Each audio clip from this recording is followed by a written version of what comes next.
This is gonna be a lot of work. I'm planning on doing things just a little bit differently this month. I am challenging myself to do a video every single day of January. Are we going to do it? I have no idea.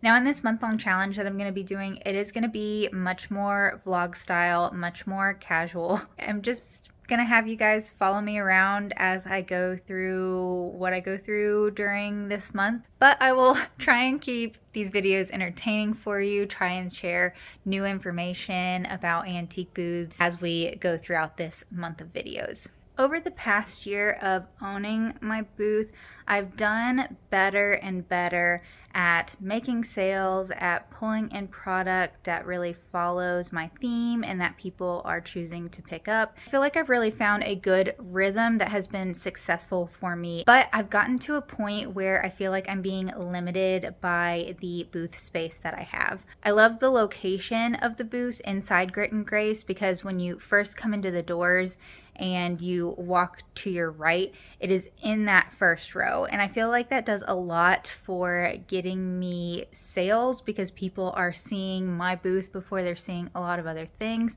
However, the booth itself is only an 8 by 10 space. And when I'm working with furniture or trying to design things, it can feel really limiting on how I can display things, especially since there's kind of like a metal beam in the middle of the booth.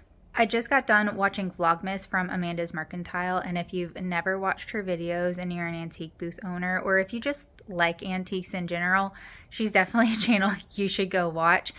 But watching her design her space and play with vignettes and put things together has been a huge inspiration and a push for me to go ahead and move into a bigger booth space.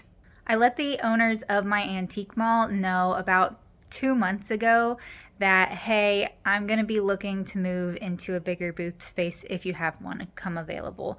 And they said, actually, we have one coming available in January. Even though I'm a little hesitant about the move, I am a little bit nervous about taking on a bigger booth rent and having to find more inventory and having to consistently stay on top of furniture. I really think this is a good push for me and I am super excited to get started. The person who has the booth is going to be moving out their items today, and then I will have the next few days to start moving my items into the booth. So what I want to do right now is go to Grit and Grace Market, look at the antique booth space, get an idea for the setup, and then also walk around and look at some other antique booth spaces in there that have the exact same setup so that I can get some ideas from what they've done in their booths. So let's get started for the day.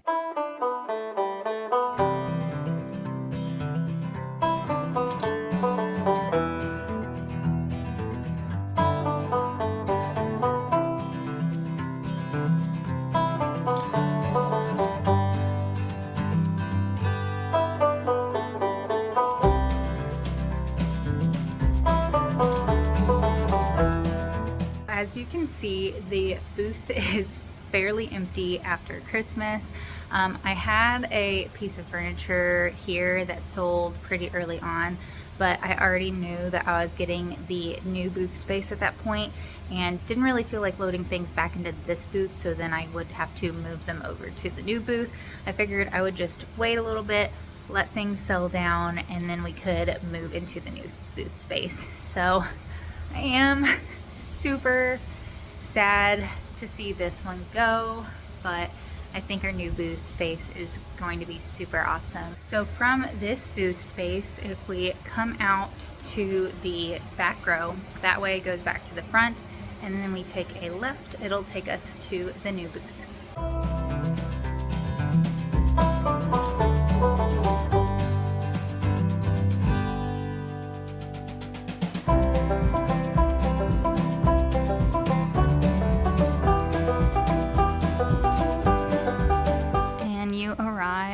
My new booth space.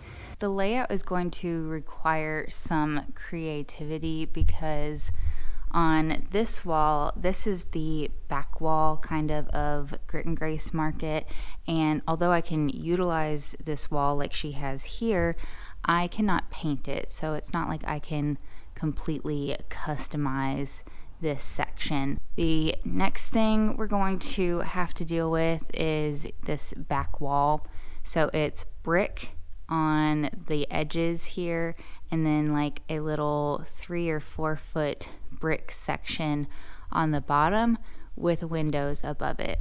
It is absolutely beautiful, but it makes it difficult to hang anything on the back wall because you're going to be either trying to screw into brick, which I'm not necessarily sure that I want to do, or trying to figure out some way to hang things in the window. Another problem with the windows is that even though I look beautiful in natural light right now, as soon as I turn to film the booth from this direction, everything's going to be backlit. It will be a little bit more challenging for me when I'm doing my filming, but I think we can work around it. This wall over here is the only wall that I can really customize and do what I want with it. And the first thing that I need to do is go ahead and patch all of these holes in the wall. I think I'm going to replicate the pegboard shelf that I have in my other booth down there and put it up on this wall. So it'll have that peg rack shelf. I can put artwork above it. It'll be kind of one color on the bottom and then a different color on top. So that means we'll also need to come in and paint. I know that I for sure want to make this spot stand out when it comes to people who are walking through. I want it to catch people's eyes and invite them to come in and shop. And to do that, I think I need a few ideas on how to play with these windows a little bit and how to lay out the space. All the booths along this back row in Grit and Grace Market have these windows, so I think what I want to do now is go ahead and walk around and actually get some ideas from what other vendors have done with their windows in their booths. Now, Grit and Grace is not just antiques. We also have boutiques and artisans that come in. And so everyone's going to have a little bit of a different setup. It's not necessarily all going to be antiques like I sell. However, I still think we're going to be able to get some interesting and creative ideas from going to look around. Booth right next to mine was called Sugar Ridge Collection. They are also in the process of moving out, and another vendor will be taking their spot. They had a really interesting setup where they hung a porch swing from the top of the wall.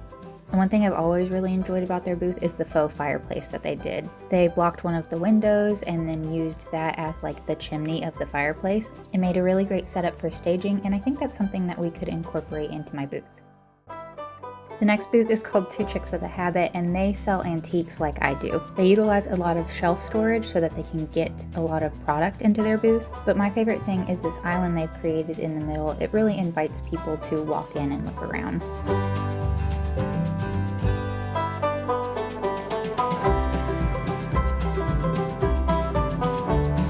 I also think that the ladder they put in their window space to hang items from was really creative.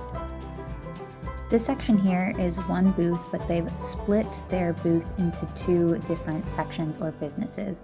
There's the Lazy Elk on one side, which has a lot of bee products, and then on the left side there's the Old Mill Candy Shop, which has a bunch of refillable candy.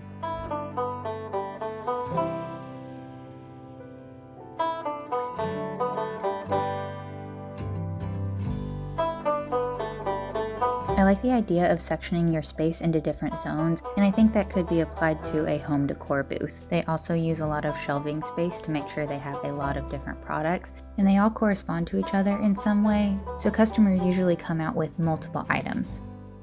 Another popular booth in our store is Murphy's Woodworking. They do a great job of utilizing all of the wall space that they have available with their signs. I particularly like the shelf they've built along the window so that they can store things underneath it and display their small signs on top of it in the window. Farmhouse Family is a decor boutique. They've utilized their window space by putting a lot of different hutches and storage pieces of furniture. And I think that they're great at layering lots of decor pieces on top of each other so that they can fit in a lot of inventory, but you're still able to see everything. The last booth on this row is Boho Bungalow. I love that she has put a whole table setting together, and she is able to display her furniture pieces that are for sale without cluttering them up too much. I think that my favorite thing about the booth is the way she's able to hang a lot of stuff by these chains in the ceiling, and it would be really cool to be able to utilize that in some way in my booth. I am now back in my booth, and I felt like that walk around gave us a couple ideas that we can implement in this booth. Some of the things I really liked were the fireplace, the idea of like sectioning off into different rooms and spaces. I liked utilizing like a theme on the top shelf area. We very rarely see items sell off that top shelf, so I think doing just a setup would be a good idea for up there. We will definitely be needing curtains, but I'm not 100% sure what I want to do. I think shears might be a good idea, but what about bringing in like green or a little bit darker? I think the ones in here right now, they're like a brownie color, but they look more like burlap to me, and I want mine to feel a little bit more modern than that. The next step for me is doing some brainstorming and looking over what pieces I have to bring in here. I know that we have that door table that is in my other booth currently. There's that folding ladder piece that I had in my booth before. I also have some furniture pieces that are not quite done, but almost done. Just need a little bit of painting on those. And I think what would help most is to build a 3D model of this space and pull in all the furniture pieces with the dimensions so that then we can play around with it. We'll see you back here tomorrow for that one.